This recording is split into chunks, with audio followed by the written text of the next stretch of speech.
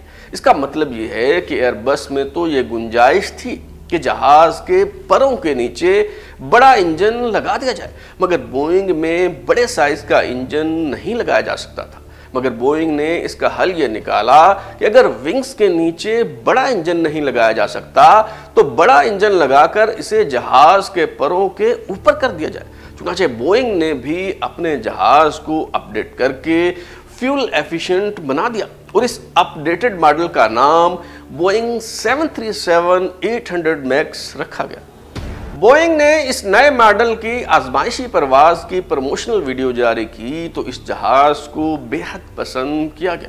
Boeing کی طرف سے دعویٰ کیا گیا کہ 737-800 میکس کا سسٹم پرانے ماڈل جیسا ہی ہے، اس لیے پائلٹس اور عملے کو بہت زیادہ تربیت دینے کی ضرورت نہیں، محض چند گھنٹوں کے کریش کورسز کروانے کے بعد انہیں 737-800 میکس پر بھیجا جا سکتا ہے۔ چونکہ بوئنگ 737-800 میکس میں انجن پروں سے اوپر تھا، لہٰذا یہ تکنیکی مسئلہ درپیش ہوا کہ ٹیک آف کرتے وقت جہاز کی نوز مقررہ سٹینڈرڈ اور ضرورت سے زیادہ اوپر اٹھ جاتی۔ اس خطرناک سائیڈ ایفیکٹ کو دور کرنے کے لیے بوئنگ نے یہ حل نکالا کہ جہاز میں ایک سافٹ ویئر MCAS یعنی مینیورنگ کریکٹرسٹک آگمنٹیشن سسٹم لگا دیا۔ بوئنگ کا MCAS سافٹ ویئر اس طرح کام کرتا ہے کہ جہاز کے کاکپٹ میں پائلٹ کے زیر استعمال کنسول کے دونوں طرف یہ جو بلیک ویل دکھائی دے رہے ہیں، انہیں جہاز کی دم میں نصب ہاریزنٹل سٹیبلائزر سے جوڑا گیا ہے۔ جہاز کے سامنے اس کی نوز پر یہ جو آنکھیں دکھائی دے رہی ہیں، یہاں دراصل بہت طاقتور سینسر لگائے گئے ہیں۔ جب ٹیک آف کے وقت جہاز کی نوز ضرورت سے زیادہ اوپر جاتی ہے تو یہ سینسر ہاریزنٹل سٹیبلائزر کو ڈیٹا بھیجتے ہیں اور یوں خودکار نظام کے تحت جہاز کی ناک کا رخ نیچے کی طرف کر دیا جاتا ہے۔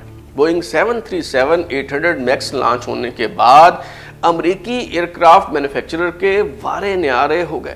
سٹاک مارکیٹ میں اس کے شیئر آسمان کو چھونے لگے، دنیا بھر سے آرڈرز کی بھرمار ہو گئی۔ 2011 میں ایئر بس بوئنگ سے بہت آگے تھی۔ ایئر بس کو 1226 نئے آرڈرز ملے، جبکہ بوئنگ پورے سال میں صرف 150 آرڈر لے سکی۔ مگر اگلے سال 737-800 میکس کی مقبولیت کے ساتھ ہی معاملہ الٹ ہو گیا۔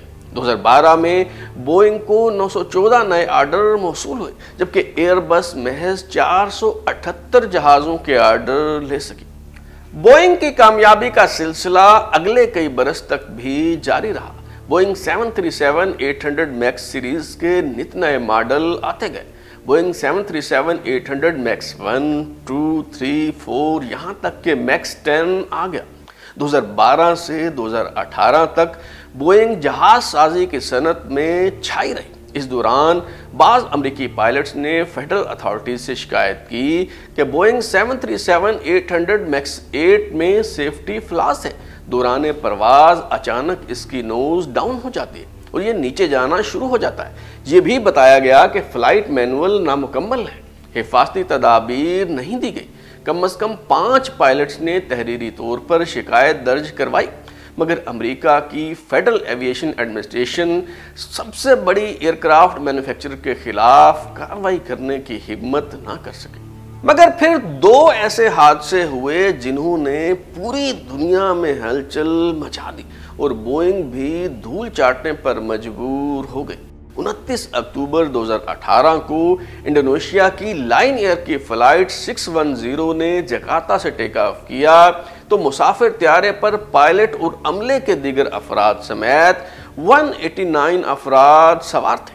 یہ جہاز بوئنگ کا مشہور زمانہ 737-800 میکس تھا، جسے 3 ماہ پہلے ہی خریدا گیا تھا۔ جہاز کے اڑان بھرتے ہی اس کا الٹیچیوڈ برقرار رکھنے میں مشکل پیش آنے لگی، کیونکہ ہر تھوڑی دیر بعد اس کا مینیورنگ کریکٹرسٹک اگمنٹیشن سسٹم ایکٹیویٹ ہو جاتا اور جہاز نیچے کی طرف جانے لگتا۔ پائلٹ اور کو پائلٹ مسلسل بوئنگ کے اس فالٹی سسٹم سے لڑتے رہے۔ کیپٹن جہاز کو اوپر لے جانے کی کوشش کرتا، مگر چند سیکنڈز بعد ہی سینسر کی ہدایت پر MCAS کا خودکار نظام جہاز کی ناک کو نیچے کی طرف دھکیل دیتا۔ یہ جدوجہد کس قدر کٹھن تھی اس کا اندازہ یوں لگائیں کہ الٹیچیوڈ گراف کے مطابق صرف 2 منٹ کے دورانیے میں MCAS نے جہاز کو 10 مرتبہ نوز ڈاؤن کیا اور پائلٹ نے 10 مرتبہ اسے اوپر اٹھانے کی کوشش کی۔ آخر کار پائلٹ ہار گیا اور یہ جہاز ٹیک آف کرنے کے 12 منٹ بعد ہی ناک کے بل جاوا سی میں گر کر تباہ ہو گیا۔ انڈونیشین حکام نے 25 اکتوبر 2019 کو لائن ایئر کی فلائٹ 610 کے کریش ہونے کی انویسٹیگیشن رپورٹ جاری کی تو اس میں بوئنگ بنانے والی کمپنی کی طرف سے 737-800 میکس میں لگائے گئے اینٹی سٹال سسٹم پر تنقید کی گئی اور کہا گیا کہ MCAS کا مال فنکشن ہونا اس حادثے کی بنیادی وجہ ہے۔